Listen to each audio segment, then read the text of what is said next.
पवित्र है, तू सच्चा है प्रभु, तू सामर्थ में महान परमेश्वर। धन्यवाद प्रभु, धन्यवाद।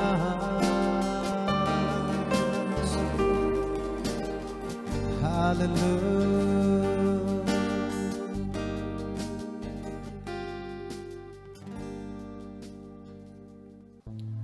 भजन संहिता 34 का 1 में लिखा है, मैं हर समय यहोवा को धन्य कहा करूंगा, उसकी स्तुति निरंतर मेरे मुख से होती रहेगी। आइए हम सब मिलकर धन्यवाद करें। प्रभु भला है और उसकी करुणा सदा की है। उसके सारे उपकारों को याद करते हुए धन्यवाद करें।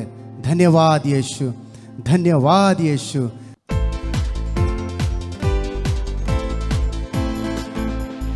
धन्यवाद यीशु, धन्यवाद, धन्यवाद यीशु, धन्यवाद। मिलके गाए धन्यवाद यीशु, धन्यवाद, धन्यवाद, धन्यवाद यीशु, धन्यवाद। हर दिन हर रात हर सुबह हर शाम, हर दिन हर रात हर सुबह हर शाम, यीशु तेरा धन्यवाद, यीशु तेरा धन्यवाद, यीशु तेरा धन्यवाद, यीशु तेरा धन्यवाद। धन्यवाद यीशु, धन्यवाद यीशु, धन्यवाद, धन्यवाद यीशु, धन्यवाद। कुछ हो या ना हो मेरे पास, धन्यवाद यीशु। कुछ मिले या ना मिले मुझे, धन्यवाद यीशु। कोई भी मुझे कुछ भी कहे, धन्यवाद यीशु। चाहे कुछ भी हो जाए, धन्यवाद यीशु। हर दिन हर रात हर सुबह हर शाम, हर दिन हर रात हर सुबह हर शाम, यीशु तेरा धन्यवाद, यीशु तेरा धन्यवाद, यीशु तेरा धन्यवाद, यीशु तेरा धन्यवाद। धन्यवाद यीशु, धन्यवाद, धन्यवाद यीशु, धन्यवाद।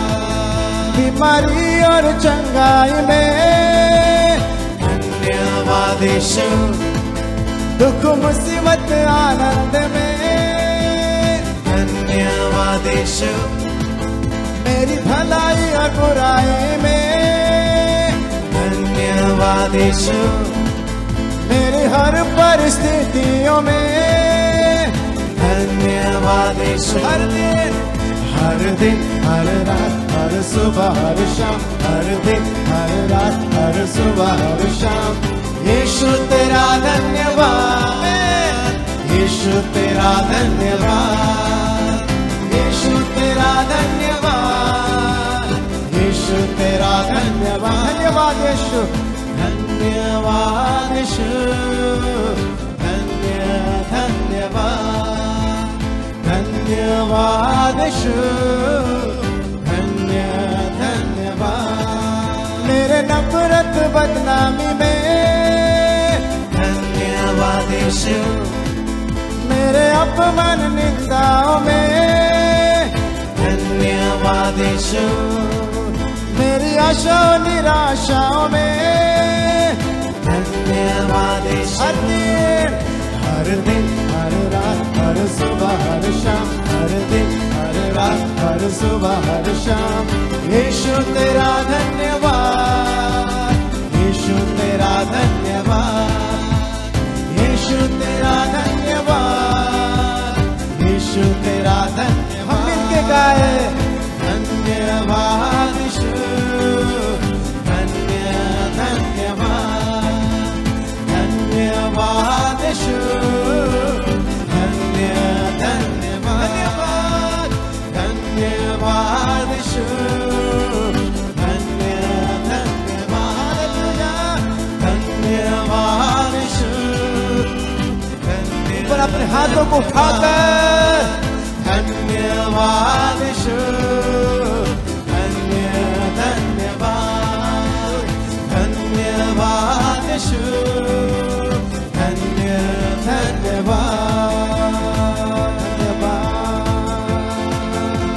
धन्यवाद यीशु। चाहे कुछ भी हो जाए, धन्यवाद यीशु। आशाओं में निराशाओं में धन्यवाद यीशु, बीमारी में धन्यवाद, चंगाई में धन्यवाद, धन्यवाद, प्रार्थना का जवाब मिले या ना मिले धन्यवाद यीशु, चाहे अच्छा हो या बुरा हो धन्यवाद यीशु, धन्यवाद बामा शागाना गरी रामाना गडाना गरी गानाबा, धन्यवाद धन्यवाद धन्यवाद, ओ हालेलुया, तू महान है, तू महान है, सर्वशक्तिमान प्रभु तेरा धन्यवाद।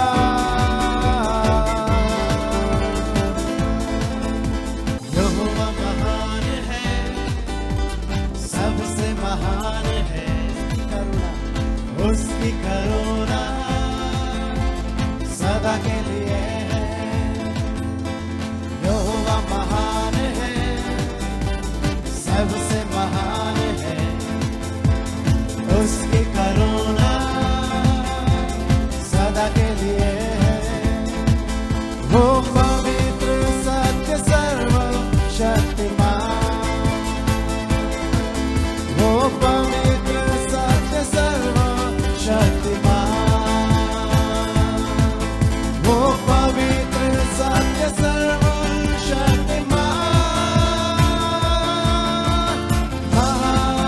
महान तू है प्रभु,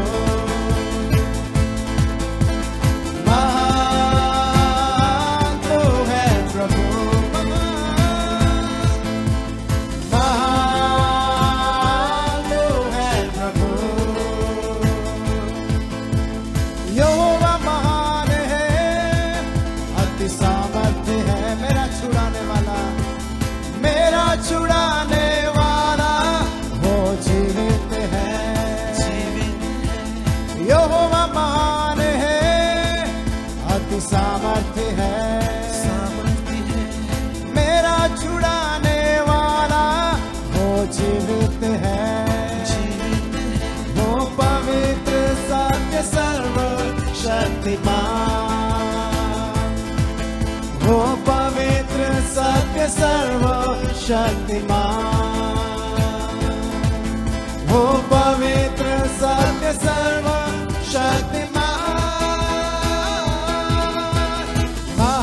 महान तू है प्रभु, महान तू है प्रभु, महान तू है प्रभु, अद्भुत काम करने वाला, पराक्रम में महान, सर्वव्यापी सर्वज्ञानी, वो सर्वशक्तिमान, अद्भुत काम करने वाला, पराक्रम में महान, सर्वव्यापी सर्वज्ञानी, वो सर्वशक्तिमान, वो पवित्र सत्य सर्वशक्तिमान, वो पवित्र सत्य सर्वशक्तिमान, वो पवित्र सत्य सर्वशक्तिमान, महान तू है प्रभु, तू महान है, महान तू है प्रभु, महान, महान तू है प्रभु। हम अपने हाथों को उठाकर कहते हैं प्रभु महान तू है प्रभु, तू सबसे महान तू है प्रभु, ओ, महान तू है प्रभु। सब मिलकर एक बार हम कहे महान तू है प्रभु, तू महान रिबामा शगनबा, महान तू है प्रभु, तू महान है, सर्वशक्तिमान, मेरा छुड़ाने वाला तू जीवित है। तालियों की भेंट चढ़ाकर धन्यवाद करते प्रभु, तू ही महान है, कार्य में महान है, प्रेम में महान है। रबा मशगा लगा रिडामा ना गुड़ा ना गादी रामा ना गदा ना गादी नाबा, रबा मशगा लगा रिडामा ना गुड़ा लगा दी रामा ना गदा नाबा। धन्यवाद प्रभु, महान परमेश्वर, हमारे जीवन में प्रभु तू महान है, तू महान है, तू महान है।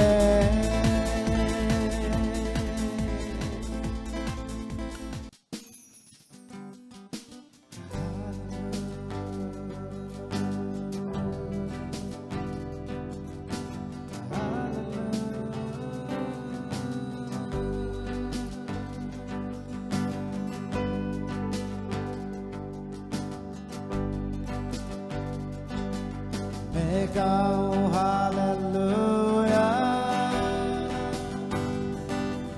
मेरी मुश्किलों के मध्य में मैं गाऊं हालेलुया, शंका के शोर से परे मैं गाऊं हालेलुया, तेरी स्तुति मेरा हथियार है। मैं गाऊं हालेलुया, स्वर्ग मेरे लिए लड़े। मैं गाऊं हालेलुया, मेरी मुश्किलों के मध्य में मैं गाऊं हालेलुया, शंका के शोर से परे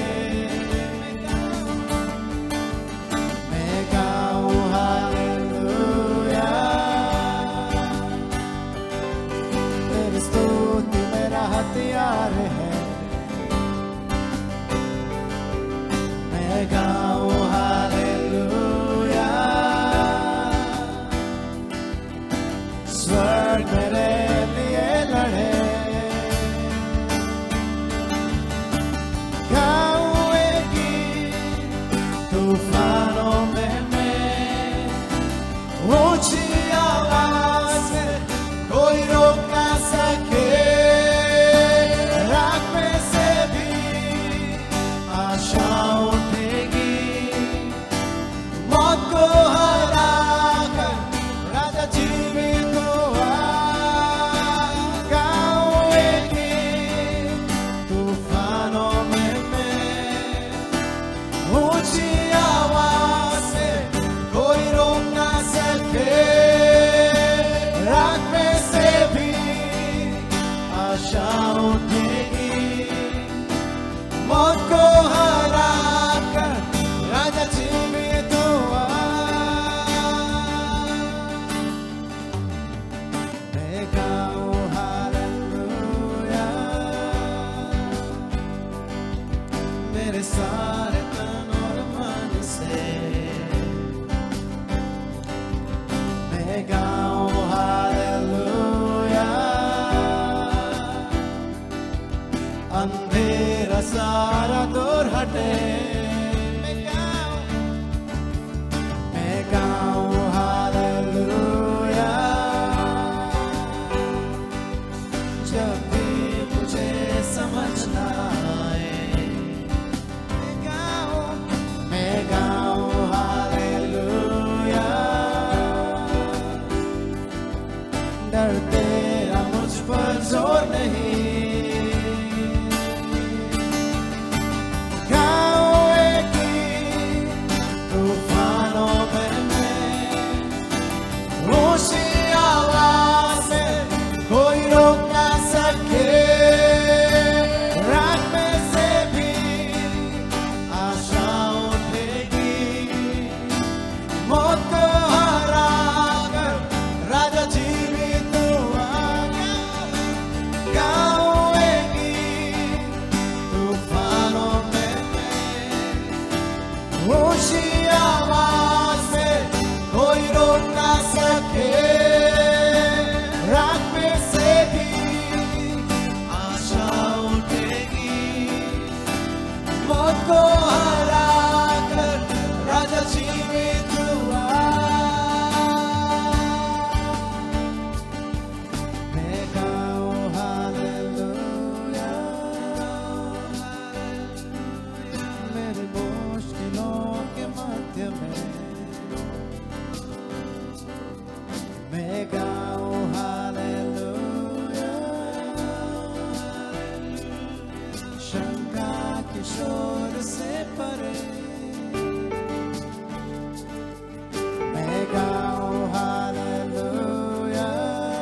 स्तुति मेरा हथियार है। मैं गाऊं हालेलुया, स्वर्ग मेरे लिए लड़े। गाऊं एक गीत तूफानों में मैं, ऊंची आवाज से कोई रोक ना सके। रात में से भी आशा उठेगी, मौत को हराकर राजा जीवित हुआ। गाऊं एक गीत तूफानों में मैं, ऊंची आवाज से कोई रोक ना सके। रात में से भी आशा उठेगी, मौत को हराकर राजा जीवित हुआ।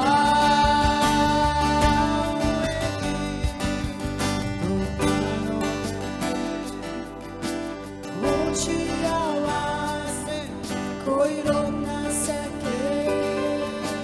रात में से भी आशा उठेगी, मौत को हराकर राजा जीवित हुआ।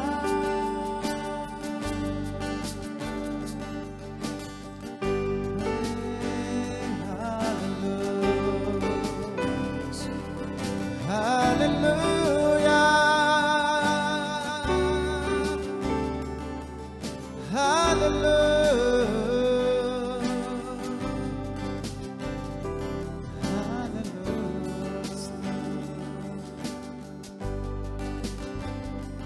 पवित्र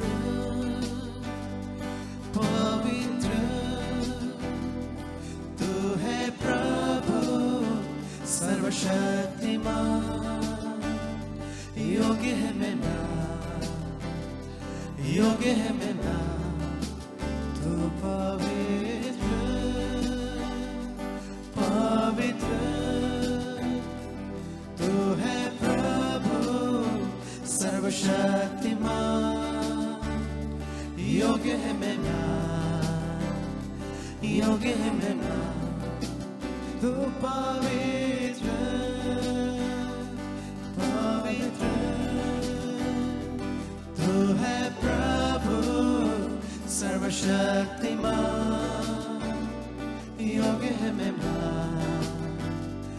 योग्य है मेरा।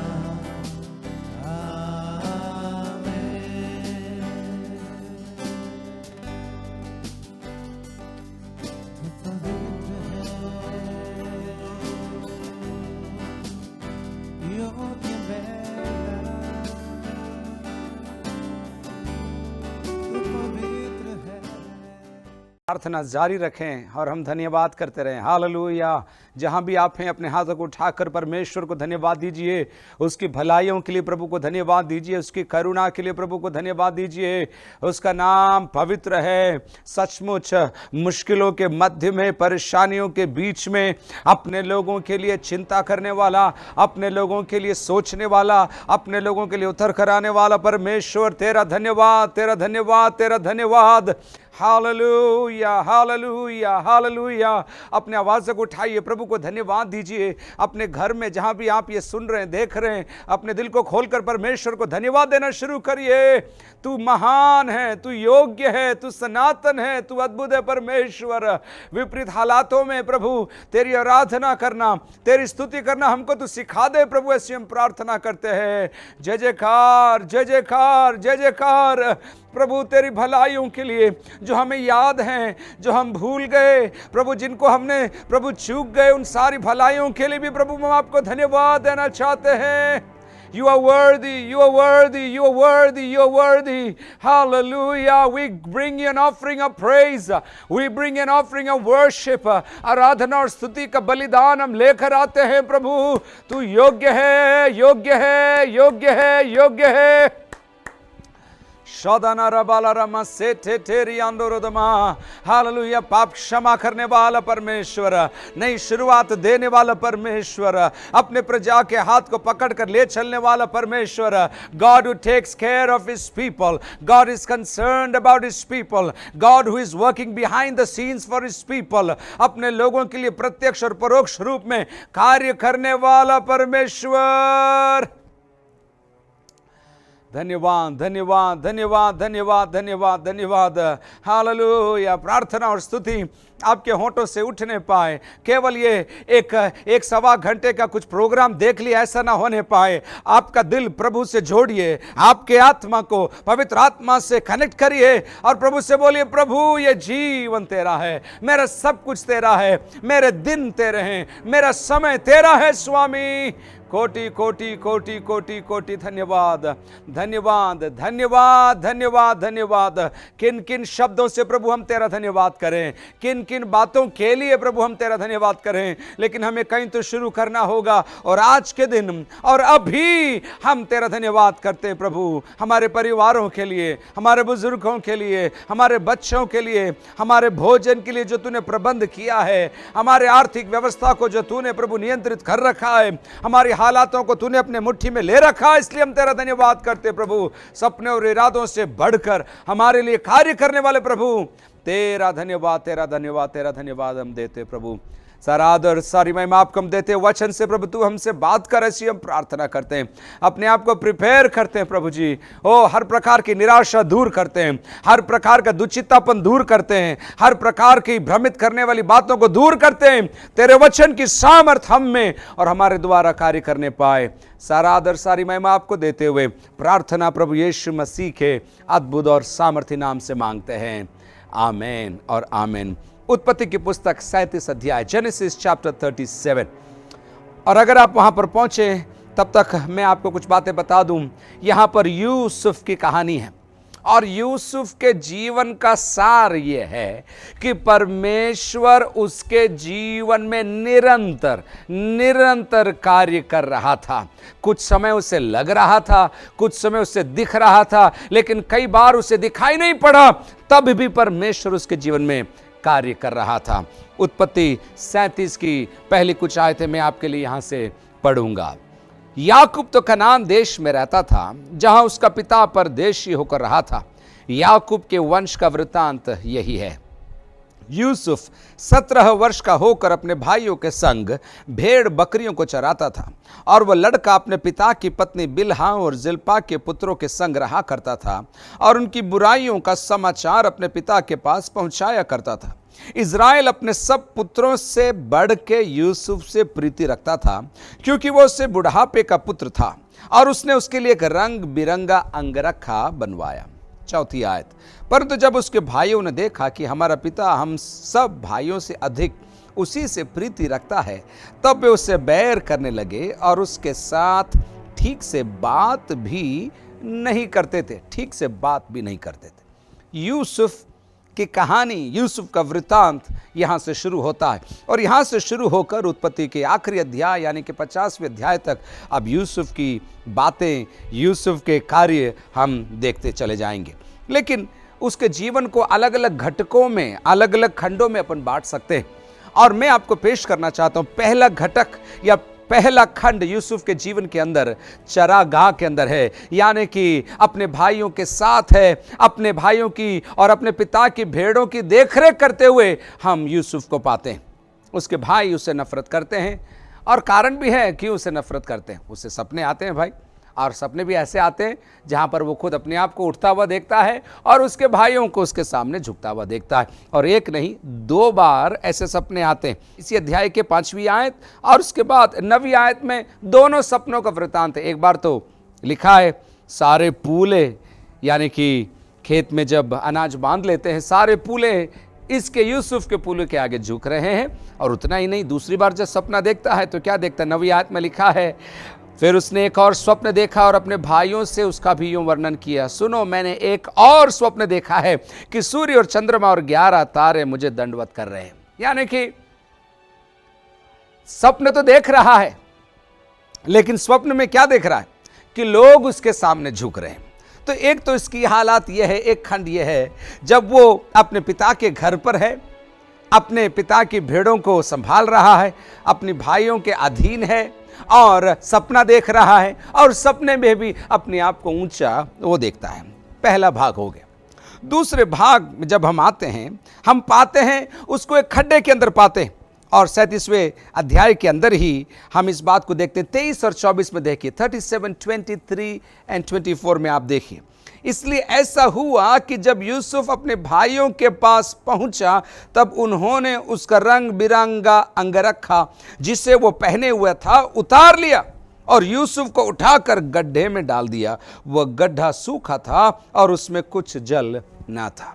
पिता के घर में है, लेकिन दूसरा घटक, दूसरा खंड अब खड्डे के अंदर है और खड्डे के अंदर है और वो सूखा खड्डा है। क्यों वहां तक पहुंचा, आप ये अध्याय पढ़िएगा, जरूर आपको समझ में आ जाएगा। लेकिन मैं आगे बढ़ रहा हूं। यूसुफ को आप देख रहे हैं गड्ढे के अंदर है, भाइयों ने उसे छोड़ दिया है, पिता को उसको मालूम नहीं है। अब यहां पर ये पुकारेगा, यहां पर अपने परमेश्वर की दुहाई देगा, यहां पर उसके लिए एक छुटकारा आएगा। आप देखिए, और ऐसा लिखा है आगे 25वीं आयत में, तब वे रोटी खाने बैठ गए, यानी कि उसके भाई लोग तब वे रोटी खाने बैठ गए और आंखें उठाकर क्या देखा कि इश्माएलियों का एक दल ऊंटों पर सुगंध द्रव्य, बलसान और गंधरस लादे हुए गिलाद से मिस्र को चला जा रहा है। गिलाद से मिस्र को चला जा रहा है। भाई लोग 20 चांदी के सिक्के में यूसुफ को गड्ढे से निकालकर सौंप देते हैं और ये लोग उसको अब गुलामी में लेकर जाएंगे। और उस 37वें अध्याय के अंत में आते आते इसके जीवन का तीसरा घटक शुरू हो जाएगा, एक गुलाम के रूप में, लेकिन अब पोतीफर के घर पर है। वो पोतीफर के घर के अंदर, पोतीफर कौन है उसके बारे में हमको 37 के 36 में देखने को मिलता है। पोतीफर नामक फिरौन का एक हाकिम और अंगरक्षकों के प्रधान के हाथ बेच डाला गया। पहला घटक पिता के घर में, दूसरा घटक गड्ढे के अंदर, तीसरी बार अब हम यूसुफ से मिल रहे हैं, वो पोतीफर के घर के अंदर है, जो कि फिरौन के सेना का एक अध्यक्ष है और साथ ही साथ अंगरक्षकों का एक प्रधान भी है। मैं आपको क्या बताना मांग रहा हूं, दो और बातें मैं आपको बताऊंगा, लेकिन मैं आपको ये बोलना चाहता हूं, पहले ही मैं संदेश का सार और जो प्रभु ने मेरे दिल के अंदर बात डाली, मैं आपको बोल देना चाहता हूं। यूसुफ को समझ में आए या न आए, यूसुफ को मालूम पड़े या ना पड़े, आपको और मेरे को यह सीखना है, और यूसुफ भी यह बात को जानता है कि मेरा परमेश्वर मेरे साथ है। मैं समझूं या ना समझूं, मुझे दिखाई दे या ना दे, मुझे समझ आए या ना आए, लेकिन मुझे यह मालूम होना है मेरा परमेश्वर मेरे साथ है। उसने मेरे हाथ को पकड़ा है और वो मुझे चलाएगा, संभालेगा और परिस्थितियों के ऊपर विजयी कर कर मुझे बाहर निकाल कर लेकर आएगा। पिछले 6 महीने में कई बातें मेरे और आपके जीवन में हुई। हमने सोचा नहीं, हमने अपेक्षा नहीं करी, ऐसी ऐसी बातों का सामना मैंने और आपने किया, लेकिन परमेश्वर पर भरोसा करते हुए हम ये घोषणा करना चाहते आत्मा में आकर, परमेश्वर हमें संभाले हुए है, परमेश्वर ने हमारे हाथ को पकड़ के रखा है, इसलिए हमें कुछ भी घटी नहीं होगी, कुछ भी हानि नहीं होगी। आप लौट कर आइए, उत्पत्ति 39 के 2 में क्या लिखा है यूसुफ के लिए देखिए।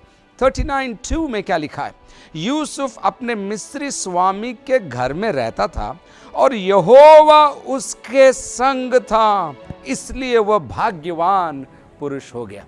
यूसुफ के साथ परमेश्वर था। आपको याद है अभी कहाँ है वो? पोतीफर के घर के अंदर है। पहला घटक पिता के घर में, दूसरी बार हमने उसको खड्डे के अंदर देखा, अब वो पोतीफर के घर में है। लेकिन आप देखिए उससे मालूम पड़ रहा है या नहीं, लेकिन दूसरों को मालूम पड़ रहा है। क्या मालूम पड़ रहा है? परमेश्वर यूसुफ के साथ है और वो भाग्यवान होता चला जा रहा है। एक बार और मैं पढ़ूं, और यहोवा उसके संग था, इसलिए वो भाग्यवान पुरुष हो गया। लक नहीं मेरे प्रियो, पंचांग नहीं, किसी ने क्या लिख दिया, किसी ने क्या बोल दिया, किसी ने क्या कर दिया, हमें डरने की जरूरत नहीं है। हम भाग्यवान इसलिए हैं क्योंकि परमेश्वर हमारे साथ है। और मैं इसको घुमाकर कहूं, हम परमेश्वर के साथ निरंतर चलते रहेंगे। परिस्थितियां कैसी भी हो, हम पिता के घर में हो, हम खड्डे में हो, हम ऐसी परिस्थिति पे हो जहां पर हमारे लिए बहुत बड़ी परीक्षा रखी हो, उसके अंदर भी अगर हम प्रभु के साथ चलते रहेंगे, जमाना आपके लिए कहेगा आप भाग्यवान हैं, आप सक्सेसफुल हैं, आप अनॉइंटेड हैं, आप ब्लेसेड हैं। ये सारे शब्द बाद में कहेंगे, उस समय कोई नहीं कहेगा। लेकिन उस समय में अकेले उन अंधेरी वादियों के अंदर, आंसुओं की तराई के अंदर मुझे और आपको एक न्योता है, हम परमेश्वर के साथ बने रहें। प्रार्थनाओं का जवाब आए तो धन्यवाद, नहीं आए तो भी धन्यवाद। यह जानना जरूरी है मेरे प्रियो, हम परमेश्वर के साथ बने हुए हैं और परमेश्वर हमारे साथ बने हुआ है। जुलाई का महीना लग गया, 2020 6 महीने निकल गए, लेकिन आने वाले 6 महीनों में क्या होगा वो निर्धारित करने वाला मेरा परमेश्वर है, और मैं उसके साथ हूं और वो मेरे साथ है। विश्वास करने वाले जोर से हालेलुया बोलिए, जोर से एक बार और हालेलुया हालेलुया बोलना चाहते हैं। अब देखिए 39 अध्याय के अंदर पोतीफर के घर में यूसुफ की परीक्षा होगी, और जब यूसुफ की परीक्षा होगी शारीरिक वासनाओं के विषय में, वहां पर वो विजयी होगा। लेकिन बात देखिए 9वीं आयत में वो क्या कहता है, मैं आपको उसको बताना चाहता हूं। यूसुफ पोतीफर की पत्नी से स्पष्ट रूप से कहता है, जो उसे प्रलोभित करने का प्रयास कर रही थी, इस घर में मुझसे बड़ा कोई नहीं, और उसने तुझे छोड़ जो उसकी पत्नी है मुझसे कुछ नहीं रख छोड़ा, इसलिए भला मैं ऐसी बड़ी दुष्टता करके परमेश्वर का अपराधी क्यों बनूं?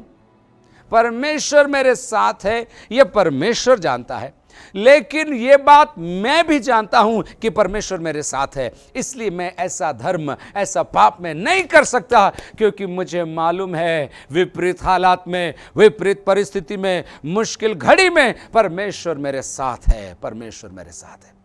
मेरे साथ जोर से बोलिए, परमेश्वर मेरे साथ है, मेरे परिवार के साथ है, मेरे भविष्य के साथ है। मेरे साथ जो कुछ हुआ और हो रहा है और होगा, उसे मेरा परमेश्वर जानता है, मेरा परमेश्वर जानता है। तो यूसुफ को हमने पिता के घर में देखा, गड्ढे में देखा, भाइयों ने उसे ठुकरा दिया, 20 चांदी के सिक्कों में उसे बेच दिया। पोतीफर के घर में हम देख रहे हैं, लेकिन वहां पर वो भाग्यवान है, भाग्यवान है, जो कुछ कर रहा है सफल हो रहा है, जहां हाथ लगा रहा है वो बन रहा है, पनप रहा है, और उसका स्वामी उस पर भरोसा किए जा रहा है। लेकिन ये पाप इसलिए नहीं करेगा। क्यों नहीं करेगा? क्योंकि उससे मालूम है मैं प्रभु की हुजूरी में हूँ, मैं परमेश्वर की उपस्थिति में हूँ, मैं परमेश्वर के सानिध्य में निरंतर बना हुआ हूँ। अब हम देखते हैं, आगे अपन चलेंगे। इसी 39 अध्याय के अंत में आते आते हम देखते हैं परिस्थितियां विपरीत हो जाती है और यूसुफ को कारागृह में डाल दिया जाता है। ये आ गया चौथा घटक यूसुफ के जीवन का, पिता के घर में, खड्डे में, पोतीफर के घर में, अब कारागृह में। देखिए क्या लिखा है, 20 आयत से आगे मैं पढ़ रहा हूं। यूसुफ के स्वामी ने उसको पकड़कर बंदी गृह में, जहां राजा के कैदी बंद थे, डलवा दिया। अतः वह उस बंदी गृह में रहा, पर यहोवा यूसुफ के संग संग रहा और उस पर करुणा की, और बंदी गृह के दरोगा के अनुग्रह की दृष्टि उस पर हुई। सपनों की बात करें तो उसके भाई लोग उससे पूछ सकते हैं, तेरे सपनों का क्या हुआ, तेरे वायदों का क्या हुआ, पिता के प्रेम का क्या हुआ, उस रंग बिरंगे अंगरखे का क्या हुआ जो तुझे मिला था। लोग आप पर जब उंगली उठाते हैं, आपकी हालातों पर जब सवाल चिन्ह करते हैं, जब आपसे पूछते हैं तेरे साथ ऐसा क्यों हुआ, तू तो विश्वास करती थी, तू तो प्रार्थना करती थी, तू तो भवन में जाता था, अब क्या हुआ, जब ऐसे टोंट कसने वालों के सामने से जब आप गुजरते हैं, आपके पास उन सवालों का जवाब नहीं होगा। लेकिन हिम्मत मत हारिए, हिम्मत मत हारिए। परमेश्वर ऐसे लोगों को खड़ा करेगा जो आपके ऊपर कृपा दृष्टि करेंगे। एक बात मैं आपको बीच में बता बता दूं, जब परमेश्वर के अनुग्रह की दृष्टि आप पर बनी हुई है तो जमाना आपको अनुग्रह की दृष्टि से देखने लगेगा। आप परमेश्वर का फेवर खोजिए, लोगों का फेवर अपने आप आपको मिलेगा। आप परमेश्वर का डिजायर खोजिए, मनुष्यों का डिजायर आपको अपने आप मिल जाएगा। विपरीत सही नहीं है। आप मनुष्यों के पीछे चलें, मनुष्य की प्रीति खोजें, मनुष्यों को खुश करने का प्रयास करें, परमेश्वर की प्रीति आपको मिलेगी जरूरी नहीं। लेकिन यहां देखिए, आप अगले घटक के अंदर वो कारागृह में डाल दिया गया है, बंदी गृह में डाल दिया गया है। और क्या हुआ वहां देखिए, 21 आयत में लिखा, पर यहोवा यूसुफ के संग संग रहा।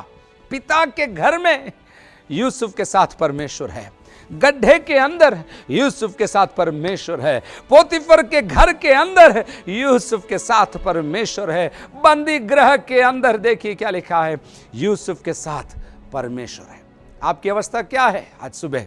आप कहां हैं? आप कैसे हैं? आपके आंसुओं की सीमा है क्या? आपके रुंदन की, आपके करहाने की सीमा नहीं होगी। लेकिन प्रभु का वचन आज मुझे और आपको हिम्मत दिलाकर कहता है, दिलासा दिलाते हुए कहना चाहता है, मैं तेरे संग हूं। I am with you. मैं तेरे संग हूं बेटी, नौजवान, परिवार, प्रार्थना में लगे हुए मेरे प्रियो, परमेश्वर अपनी प्रजा के साथ ही नहीं, परमेश्वर अपनी प्रजा के बीच में है। God is among them that seek him. अगर आप प्रभु को खोज रहे हैं, आप डरिए मत, परमेश्वर आपके साथ है। आपको भी प्रभु के साथ साथ बने रहना है। लेकिन देखिए, वापस में 21 पढ़ूं, पर यहोवा यूसुफ के संग संग रहा और उस पर करुणा की, और बंदी गृह के दरोगा के अनुग्रह की दृष्टि उस पर हुई। आपको ऐसा लगेगा जहां जहां यूसुफ जा रहा है सब लोग उसके लिए भलाई कर रहे हैं। नहीं नहीं नहीं, जहां जहां यूसुफ जा रहा है, परमेश्वर स्थितियों को अपने नियंत्रण में रखे हुए है और लोगों को वो मोड़ रहा है, लोगों को वो तैयार कर रहा है कि इसके लिए ये करो, इसके लिए ये करो, इसके लिए ये करो। परमेश्वर जमाने को आदेश देगा आपके लिए आने वाले दिनों में। परमेश्वर लोगों को खड़ा करेगा आपके लिए, राजाओं को खड़ा करेगा, परिस्थितियों को बदल देगा, आपके लिए एक नया ऑर्डर पास करवाएगा, यदि आप ये भरोसे में चलेंगे कि मेरा परमेश्वर मेरे साथ है और मैं मेरे परमेश्वर के साथ चल रही हूं। लेकिन ये केवल राजमहल में नहीं, गड्ढे के अंदर, गुलामी के अंदर, कारागृह के अंदर परिस्थितियां देखिए, परिस्थितियां बदलती जा रही है, परिस्थितियां बदलती जा रही है। मेरे और आपके भी कुछ हालात ऐसे ही है, परिस्थितियां निरंतर बदलती जा रही है, लेकिन परमेश्वर हमारे साथ है। एक बार बोलिए, परमेश्वर हमारे साथ है। कहां तक आ गए अपन? पहला हमने देखा यूसुफ पिता के घर में है, उसके बाद यूसुफ गड्ढे में है, उसके बाद यूसुफ पोतीफर के घर में है, और उसके बाद 39 अध्याय के अंत में आते आते यूसुफ कहाँ है? कारागृह में है। और अंतिम आयत में क्या लिखा है मैं आपको पढ़ता हूं, आपको पढ़कर मैं सुनाता हूं। 23 में, यूसुफ के वश में जो कुछ था उसमें से बंदी गृह के दरोगा को कोई भी वस्तु देखनी न पड़ती थी, क्योंकि यहोवा यूसुफ के साथ था। दूसरी बार लिख रहा है लेखक, यहोवा यूसुफ के साथ था, और जो कुछ वह करता था यहोवा उसको उसमें सफलता देता था। पहले बोला कट, पहले बोला भाग्यवान, अभी बोल रहा है सफलता। जमाने की भाषा में बोले, पहले बोला लकी है, अभी बोल रहे सक्सेसफुल है। आप कुछ भी बोलो, हमारी पहचान, हमारी सफलता, हमारा भाग्य इस बात पर अड़ा हुआ है, इस बात पर टिका हुआ है कि हमारा परमेश्वर हमारे साथ है, हमारा परमेश्वर हमारे मध्य में है, हमारा परमेश्वर हमारे अंदर है, हमारे अंदर है। अब देखिए क्या हो रहा है साहब, बंदीगृह में कुछ साल निकल गए और अब उसके दो साथियों को सपना आएगा। 40वें अध्याय के अंदर हम देखते 2 साथियों को सपना आएगा और यूसुफ उन सपनों का अर्थ बताएगा, और अर्थ बताने के बाद वो चले जाएंगे। एक मौत के घाट उतार दिया जाएगा और एक फिर से राजा के सामने नौकरी पर लगा दिया जाएगा। और जाते जाते यूसुफ उन दोनों से कहता, मुझे भूलना मत भाई, याद रखना मैंने तुम्हारे सपनों का अर्थ बताया था, मेरी मदद करना। मनुष्यों से मदद मांगने वालों से मैं इस बात को उठाकर कहना चाहता हूं, जिससे आप मदद मांगते हैं वो भूल जाएंगे, उनको दोष मत लगाइए। उनको, उनके विरुद्ध आप क्रोधित मत होइए। ये है, ये संभव है, ये हो रहा है और होगा, चिंता मत करिए आप। लेकिन देखिए, यूसुफ ने मनुष्यों की मदद मांगी। 40 के अंत में लिखा है, फिर भी पिलाने हारों के प्रधान ने यूसुफ को स्मरण न रखा, परंतु उसे भूल गया। लोगों की मदद मांगोगे, लोग भूल जाएंगे, आपका मन खट्टा हो जाएगा और आपको लगेगा मैंने इससे मदद मांगी थी, इसने मेरी मदद नहीं करी, और आप जिंदगी भर वो खटास लेकर घूमते रहेंगे। ये ज़माने की रीति है। लेकिन प्रभु पर भरोसा करने वाले, क्या लिखा है यिर्मयाह के अंदर? आपने कई बार वो आयत पढ़ी, लेकिन एक बार और मैं आपको पढ़कर सुनाऊं। यिर्मयाह के 17 के 7 में क्या लिखा है? धन्य है वो पुरुष जो यहोवा पर भरोसा रखता है, जिसने परमेश्वर को अपना आधार माना हो। वह उस वृक्ष के समान होगा जो नदी के किनारे लगा हो और उसकी जड़ जल के पास फैली हो। जब धूप होगी तब उसको न लगेगी, उसके पत्ते हरे रहेंगे और सूखे वर्ष में भी उनके विषय में कुछ चिंता न होगी, क्योंकि वह तब भी फलता रहेगा। क्यों फलता रहेगा? क्योंकि उसने परमेश्वर पर भरोसा किया। सपना बताया, 2 को बताया, और जैसा उसने यूसुफ ने बोला वैसे उनके साथ हुआ। एक मारा गया, एक फिर से नौकरी पर लगाया गया। दोनों से कहा था मुझे याद रखना, एक तो मर गया, दूसरा भूल गया। यूसुफ अभी भी कारागृह के अंदर है। फिर भी याद रखिए, वो अकेला नहीं है, परमेश्वर यूसुफ के साथ है। और जब आप ये संदेश सुन रहे हैं, प्रभु आपके साथ है, ये मैं घोषणा करना चाहता हूं। आपको लगे या न लगे, महसूस हो या ना हो, परंतु मैं विश्वास करता हूं आप महसूस कर सकेंगे। ऐसी भारी भारी अभिषेक आपके चारों तरफ अभी रहने पाए कि आप खुदा को धन्यवाद निरंतर देते रहें। विश्वास रूपी धन्यवाद, बलिदान युक्त धन्यवाद हमेशा प्रभु को आप चढ़ाते रहें। सपने का अर्थ बता दिया, चले गए। यूसुफ अभी भी बंदीगृह में है, परंतु परमेश्वर उसके साथ है। 41 अध्याय में जब अपन आते हैं, हम देखते हैं अब फिरौन को सपना आया। अब देखिए परमेश्वर कैसे कार्य कर रहा है। कहाँ पर भेड़ों को चराने वाले जंगल के अंदर या मरुभूमि के अंदर पड़े हुए एक परिवार के अंदर एक बच्चे को सपना आया, और सपने का देने वाला सपने की पूर्ति की जिम्मेदारी रखता है। सुनिए आप इस बात को, दर्शन का देने वाला ही दर्शन की पूर्ति के लिए जिम्मेदार है।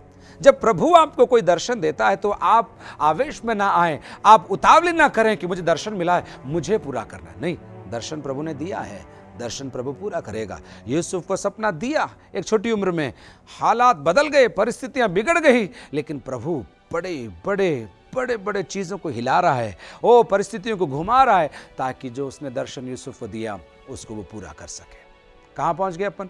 फिरौन को सपने आ रहे हैं और सपनों का अर्थ वो बता नहीं पा रहा है। अचानक वही व्यक्ति जाकर, पिलाने हारा जाकर राजा से कहता है, साहब एक व्यक्ति को मैं जानता हूं जो आपके सपने का अर्थ आपको बता सकता है। यूसुफ बुलाया गया, नए वस्त्र पहनाए गए, तैयार किया गया, राजा के सामने पेश किया गया। पहले वो पोतीफर के घर पर नौकरी करता था या गुलामी करता था, लेकिन अब राजा के सामने पेश किया गया। और लिखा है, तैयार हुआ, पेश किया गया, और वहां पर यूसुफ, चूंकि परमेश्वर यूसुफ के साथ था, राजा के स्वप्न को बताने में सक्षम हो गया। अब 41 का 38 में क्या लिखा है देखिए, 41:38 में क्या लिखा है? इसलिए फिरौन ने अपने कर्मचारियों से कहा, क्या हमको ऐसा पुरुष जैसा यह है जिसमें परमेश्वर का आत्मा रहता है मिल सकता है क्या? राजा अब गवाही दे रहा है, अन्य लोग अब गवाही दे रहे हैं, इसके साथ इसका परमेश्वर है।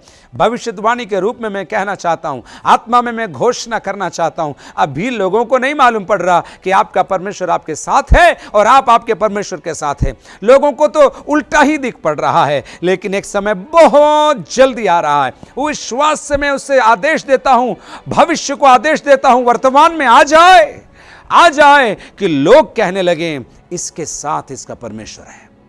लेकिन तब तक आपको खराई से चलते रहना पड़ेगा, पाप से बचते हुए रहना पड़ेगा, अपनी जुबान पर लगाम लगाना पड़ेगा, पवित्रताई के साथ प्रभु की आराधना और उपासना करती रहनी पड़ेगी। तब जमाना आपके लिए कहेगा, क्या कहेगा? क्या हमको ऐसा पुरुष जैसा यह है जिसमें परमेश्वर का आत्मा रहता है मिल सकता है क्या? और फिर 39 में क्या लिखा है? फिर फिरौन ने यूसुफ से कहा, परमेश्वर ने जो तुझे इतना ज्ञान दिया है कि तेरे तुल्य कोई समझदार और बुद्धिमान नहीं, इस कारण तू मेरे घर का अधिकारी होगा और तेरी आज्ञा के अनुसार मेरी सारी प्रजा चलेगी। केवल राज गद्दी के विषय में मैं तुझसे बड़ा ठहरूंगा। कहां पहुंच गया? अभी राजमहल में। कहां से शुरू किया? पिता के घर से। भेड़ चरा रहा था, कोई पहचान नहीं, सपना देख रहा है, लोग मजाक उड़ा रहे हैं, लोग दुत्कार रहे हैं, ये सपना देखने वाला आ गया, ये सपना देखने वाला आ गया। आपके लिए कोई ऐसे कहता है क्या? ये गीत गाता रहता है, देखो ये आराधना करता रहता है, प्रार्थना करता रहता है और कुछ काम नहीं है। रुकिए रुकिए, सुनिए प्रभु का आत्मा आपसे क्या कहता है। पिता के घर से उठाकर परिस्थिति आपको खड्डे में डाल दे, खड्डे से उठाकर जीवन आपको पोतीफर के सामने खड़ा कर दे, वहां से उठाकर जीवन आपको गिरफ्तार कर कर बंदीगृह में डाल दे, लेकिन परमेश्वर वहां से निकालकर राजा के सामने सम्मान के साथ खड़ा करने में काबिल है, खड़ा करने में काबिल। निंदा, अकेलापन, डिप्रेशन, अवसाद, क्या इसे कहें, मुझे अब जीने से क्या फ़ायदा, मेरा भला हो सकता है क्या, मेरे लिए कोई कुछ करेगा क्या, आज तक किसी ने कुछ नहीं किया मेरे लिए। ये सारी भावनाएं जब आपके दिमाग को कसोड़ती हैं, आपको दबाती हैं, आपको परेशान करती है, आपको डरना नहीं है, आपको डरना नहीं है। एक आयत मैं आपको देना चाहता हूँ, सुनिए। जब ज़माना आपको कसता है, जब परिस्थिति आपको कसती है और आपको लगता है अब मुझसे नहीं संभला जाएगा, मैंने ये 3 महीने कैसे निकाले मुझे नहीं मालूम, अब मुझसे नहीं होगा, जब आप कह रहे हैं, सुनिए प्रभु का वचन क्या कहता है। भजन 105 और उसके 19 आयत में क्या लिखा है, देखो भजन 105 की 19 में सुनिएगा। जब तक कि उसकी बात पूरी न हुई, यानी कि परमेश्वर की बात यूसुफ के लिए, जब तक कि उसकी बात पूरी न हुई तब तक यहोवा का वचन उसे कसौटी पर कसता रहा, कसौटी पर कसता रहा। मैं जब भी आयत पढ़ता हूँ, मुझे क्षमा करिए ये उदाहरण लेने के लिए, उस मौसमी की याद आती है जिसे लेकर एक माँ या पिता या नौजवान उसको घिसता है, उसको उसका रस निकालने के लिए घिसता है उसको। या गन्ने का रस आपने कभी रोड साइड से कभी पिया हो तो आपको मालूम कैसे गन्ना मशीन के अंदर जाता है और पिसता है। आपको लगेगा परिस्थितियां आपको ऐसी कर रही हैं, लेकिन डरिए मत, परिस्थितियों के अंदर परिस्थितियों को नियंत्रित करते हुए आपका परमेश्वर है। और यूसुफ बाद में कहेगा, परिस्थितियों ने मुझे नहीं परखा लेकिन परमेश्वर ने मुझे परखा। और कैसे लिखा है 105 के अंदर, अभी हमने पढ़ा, जब तक कि यहोवा का वचन उसे कसौटी पर कसता रहा। कब तक? जब तक उसकी बात पूरी न हुई। ओह, दर्द है, मुश्किल है, परेशानी है, अकेलापन है, आंसू हैं। ओह, कुछ एक कोना मुझे दे दो ताकि मैं थोड़ी देर प्रार्थना करूं, ताकि मैं थोड़े अकेले में बैठकर प्रभु से पूछ सकूं, मेरे प्रश्नों का कोई जवाब देगा क्या। ऐसे जब आपके अंदर से सवाल उठते हैं, यूसुफ के लिए प्रभु को धन्यवाद करिए, क्योंकि इन परिस्थितियों के अंदर से होकर ही, मैं तो ऐसा कहूंगा, इन परिस्थितियों के कारण ही यूसुफ राजा के सामने खड़ा हो पाया है, राजा के सामने। तो हम कहां से चले थे? यूसुफ पिता के घर में, यूसुफ गड्ढे में, यूसुफ पोतीफर के घर में, यूसुफ कारागृह में, यूसुफ राजा के सामने। लेकिन 45 अध्याय की ओर मैं आपका ध्यान लेकर आऊंगा, उसके बाद आपके साथ मिलकर प्रार्थना करूंगा। 45 अध्याय में यूसुफ अपने आप को अपने भाइयों को प्रकट कर देता है। और कभी ये वृतांत आपने नहीं पढ़ा है तो मैं आपको प्रोत्साहित करता हूं, 37 से लगाकर 50वें अध्याय तक आप पढ़िए, आप पढ़िए। प्रभु का आत्मा आपको सिखाएगा, आपको बताएगा और आपको तैयार करेगा। लेकिन 45 में क्या हुआ, उसके भाई लोग आए हैं जिन्होंने उसे खड्डे में डाला था, जिन्होंने उसके साथ छल किया था, जिन्होंने झूठी खबर पिता को दी थी कि यूसुफ मर गया है, वही भाई लोग अब सामने खड़े। और यूसुफ से रहा नहीं गया, उसने अपने आप को अपने भाइयों पर प्रकट कर दिया। भाई लोग डरे हुए, अब क्या होगा, ये राजगद्दी पर है, हमें मार सकता है। लेकिन यूसुफ के शब्द क्या हैं आप सुनिए। 45 के 4 आयत में लिखा है, फिर यूसुफ ने अपने भाइयों से कहा, मेरे निकट आओ। ये सुनकर वे निकट गए। फिर उसने कहा, सुनिए, मैं तुम्हारा भाई यूसुफ हूं, जिसको तुमने मिस्र आने वालों के हाथ बेच डाला था। अब तुम लोग मत पछताओ, और तुमने जो मुझे यहां बेच डाला, इससे उदास मत हो, क्योंकि परमेश्वर ने तुम्हारे प्राणों को बचाने के लिए मुझे तुम्हारे आगे भेज दिया। तुम्हारे प्राणों को बचाने के लिए मुझे इस दुख भरी, इस कठिन परिस्थिति के अंदर से होकर गुजरने मुझे इसलिए परमेश्वर ने दिया कि तुम्हारी जान बच जाए, क्योंकि परमेश्वर ने तुम्हारे प्राणों को बचाने के लिए मुझे तुम्हारे आगे भेज दिया। 7वीं आयत में पढ़ रहा हूं अब। इसलिए परमेश्वर ने मुझे तुम्हारे आगे इसीलिए भेजा कि तुम पृथ्वी पर जीवित रहो और तुम्हारे प्राणों के बचने से तुम्हारा वंश बढ़े। मैंने दुख उठाया, मैं चुप रहा, मैं जेल में रहा, मुझे आप लोगों ने धोखा दिया, लेकिन यह इसलिए हुआ कि तुम सुखी रहो और आबाद रहो, इसलिए मैंने ये दुख उठाया। 8वीं आयत, इस रीति अब मुझको यहां पर भेजने वाले तुम नहीं। वाह वाह, इस रीति अब मुझको यहां पर भेजने वाले तुम नहीं, परमेश्वर ही ठहरा। अपने भाइयों के ऊपर अपने क्रोध को वो निकाल सकता था, उन्हें दंड दे सकता था, सब कुछ कर सकता था, लेकिन इन सालों के अंदर यूसुफ तैयार हो चुका था। वो जवानी का जोश, सपनों का देखना और दूसरों को कहना और दूसरों को इरिटेट करना, दूसरों को कैसे कहें, उनके जीवन के अंदर परेशानी उत्पन्न करने वाला स्वभाव अब इन सालों के अंदर घिस चुका है।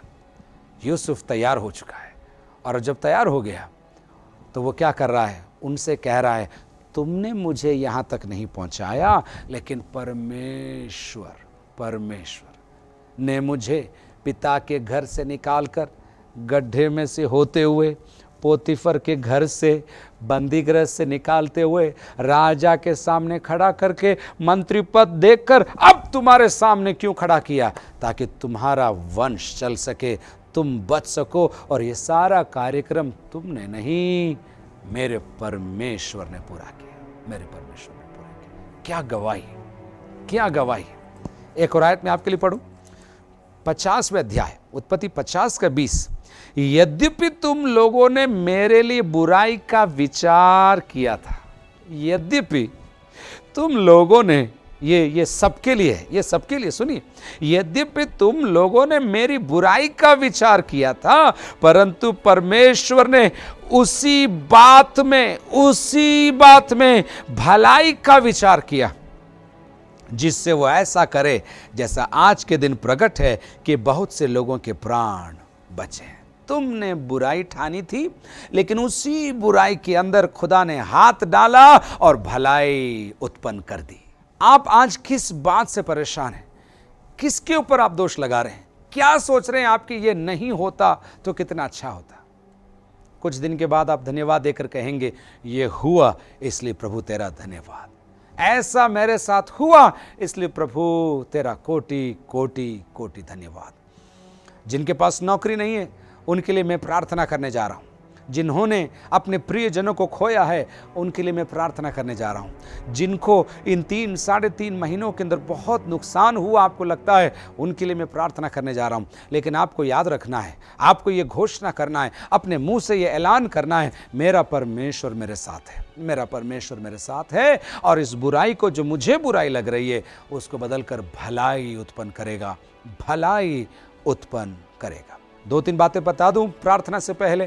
पहली बात, हर परिस्थिति के ऊपर परमेश्वर का क्या है? नियंत्रण है। नंबर 2, परमेश्वर मुझे दिखाई दे या ना दे, कार्य कर रहा है। परिस्थितियों में ही नहीं, मुझ में भी वो कार्य कर रहा है।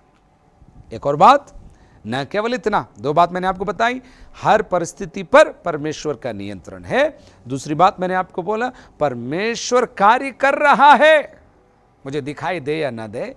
और न केवल परिस्थितियों में, लेकिन मुझ में भी परमेश्वर क्या कर रहा है, कार्य कर रहा है। लेकिन एक और बात, परिस्थिति के आधार पर आप न्याय न करें। आज की हालातों के आधार पर आपके भविष्य को आप तय न करें, क्योंकि ये अंत नहीं है, ये शुरुआत है।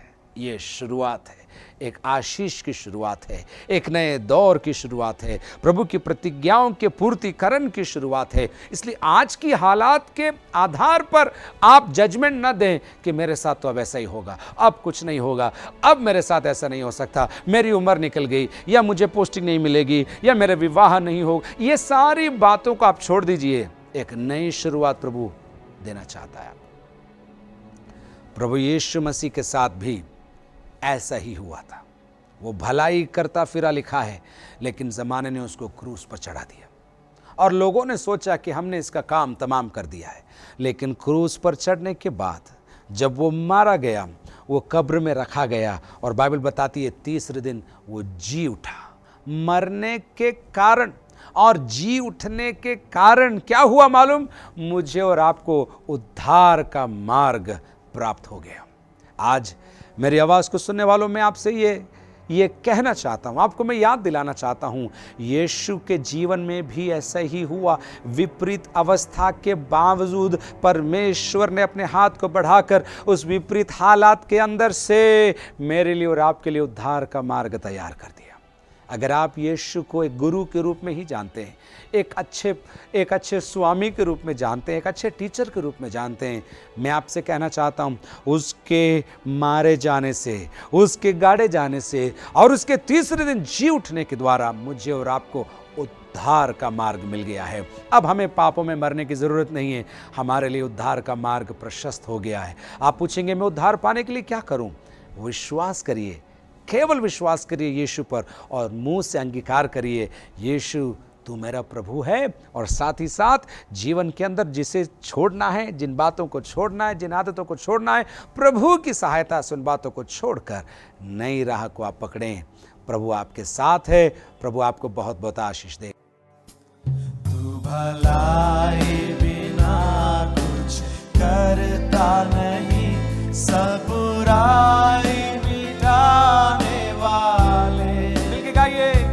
तू भलाई बिना कुछ करता नहीं, सब बुराई मिटाने वाले। सारे पाप, वो सारे पाप क्षमा करने वाले। नया जीवन मुझे देने वाले। सारे पाप क्षमा करने वाले। नया जीवन मुझे देने वाले। मिलके गाइए। यीशु यीशु तू सबसे है महान। यीशु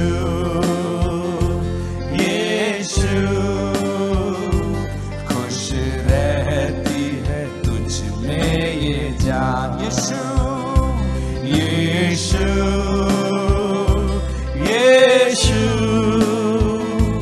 तू सबसे है महान। यीशु खुश रहती है तुझ में ये जान। करता हूँ जब तुझे प्यार, भलाई में बदले हर हाल। एक बार और।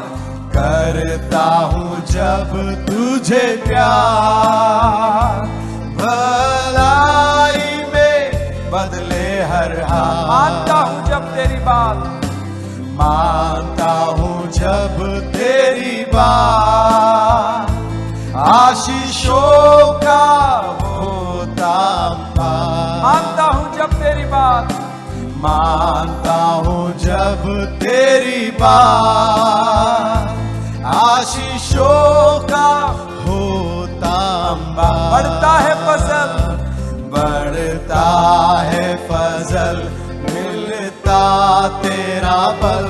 बढ़ता है फजल, मिलता तेरा बल। मीठे बनते हैं सारे कटुपल, मीठे बनते हैं सारे कटुपल। यीशु यीशु यीशु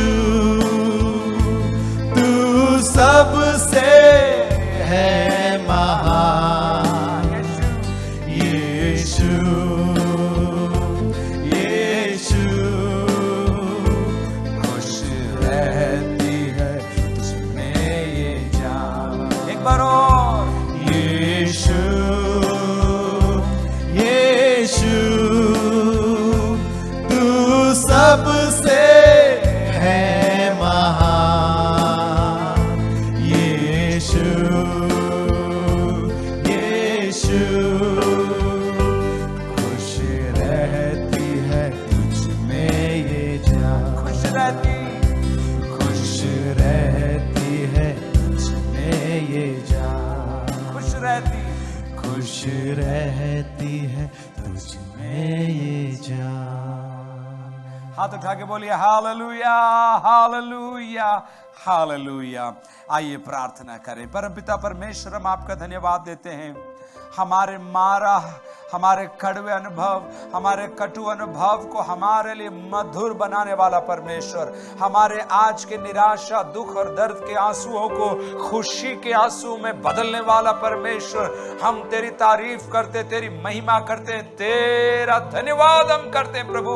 यूसुफ के समान हमारी परिस्थिति कैसी भी हो, तू हमें नहीं छोड़ेगा, हमारे हाथ को पकड़े रहेगा, हमें संभालता रहेगा। इसलिए हम तेरा धन्यवाद धन्यवाद धन्यवाद करते प्रभु जी। तेरे लोगों को आशीष दे, तेरी महिमा से हम भरे रहने पाए, परिस्थितियों के नीचे नहीं, परिस्थितियों के ऊपर जयवंत जीवन जीने का अनुग्रह तू हमको प्रदान कर।